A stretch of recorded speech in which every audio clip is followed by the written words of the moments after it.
ಆತ್ಮೀಯ ವೀಕ್ಷಕರೇ ನಮಸ್ಕಾರ. ಇದು ಫೋಕಸ್ ನ್ಯೂಸ್ ತುಮಕೂರು. ನಾನು ನಿಮ್ಮ ರಮೇಶ್ ಕೆ. ತುಮಕೂರು ಜಿಲ್ಲೆಯ ಗುಬ್ಬಿ ತಾಲೂಕಿನ ಅಂಡನಹಳ್ಳಿ ಗ್ರಾಮದಲ್ಲಿ ಮೇ 3, 2026ರಂದು ಡಾಕ್ಟರ್ BR ಅಂಬೇಡ್ಕರ್ ಅವರ 135ನೇ ಜಯಂತಿ ಹಾಗೂ ಬಾಬು ಜಗಜೀವನರಾಮ್ ಅವರ 119ನೇ ಜಯಂತಿಯನ್ನು ಅದ್ದೂರಿಯಾಗಿ ಆಚರಿಸಲಾಯಿತು. ಈ ಕಾರ್ಯಕ್ರಮದಲ್ಲಿ ಮಾತನಾಡಿದ ಅಮ್ಮನಘಟ್ಟ ಗ್ರಾಮ ಪಂಚಾಯಿತಿ ಸದಸ್ಯ ಶಿವನಂಜಪ್ಪ ಅವರು, ಅಂಬೇಡ್ಕರ್ ಮತ್ತು ಬಸವಣ್ಣ ಅವರ ತತ್ವ ಆದರ್ಶಗಳು ಸಂವಿಧಾನ ರಚನೆಯಲ್ಲಿ ಅಂಬೇಡ್ಕರ್ ಅವರ ಮಹತ್ವದ ಪಾತ್ರ ಹಾಗೂ ಅವರು ಅನುಭವಿಸಿದ ಸಂಕಷ್ಟಗಳ ಕುರಿತು ಜನರಿಗೆ ವಿವರಿಸಿದರು.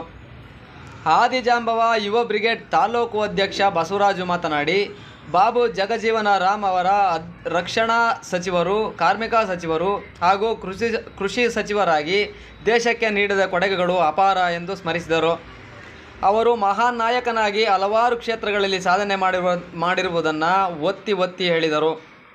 ಮಕ್ಕಳ ಸಹಾಯವಾಣಿ 1098 ತುಮಕೂರು ಪ್ರತಿನಿಧಿ ಅಜಯ್ ಕುಮಾರ್ ಮಾತನಾಡಿ, ಅಂಬೇಡ್ಕರ್ ಹಾಗೂ ಜಗಜೀವನರಾಮ್ ಅವರ ಸಮಾಜದ ಕಟ್ಟಕಡೆಯ ವ್ಯಕ್ತಿಗಳ ಹಕ್ಕಿಗಾಗಿ ಹೋರಾಟ ನಡೆಸಿದ ಮಹನೀಯರು ಎಂದು ಹೇಳಿದರು. ಜೊತೆಗೆ ಮಕ್ಕಳ ಸಹಾಯವಾಣಿ ಕುರಿತು ಜನರಿಗೆ ಅರಿವು ಮೂಡಿಸಿದರು. ಇದೇ ಸಂದರ್ಭದಲ್ಲಿ ಗ್ರಾಮದಲ್ಲಿ SSLC ಮತ್ತು PUC ಪರೀಕ್ಷೆಯಲ್ಲಿ ತೇರ್ಗಡೆಯಾದ ವಿದ್ಯಾರ್ಥಿಗಳನ್ನು ಸನ್ಮಾನಿಸಲಾಯಿತು. ಕಾರ್ಯಕ್ರಮವನ್ನು ಶಿವರಾಜ್ HR ನಿರೂಪಣೆ ಮಾಡಿದ್ದು, ರಂಗರಾಮು HL ವಂದನಾರ್ಪಣೆ ಸಲ್ಲಿಸಿದರು. ಕಾರ್ಯಕ್ರಮದ ಅಂಗವಾಗಿ ಮೋಹನ್ ಕುಮಾರ್ M ಮತ್ತು ನರಸಿಂಹಮೂರ್ತಿ ಅವರಿಂದ ಕ್ರಾಂತಿ ಗೀತೆಗಳು ನಡೆಯಿತು.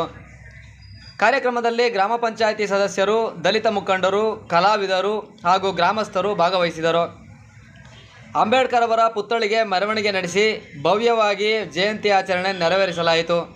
ವರದಿ ಶಿವರಾಜ್ ಕುಮಾರ್ S, ಗುಬ್ಬಿ.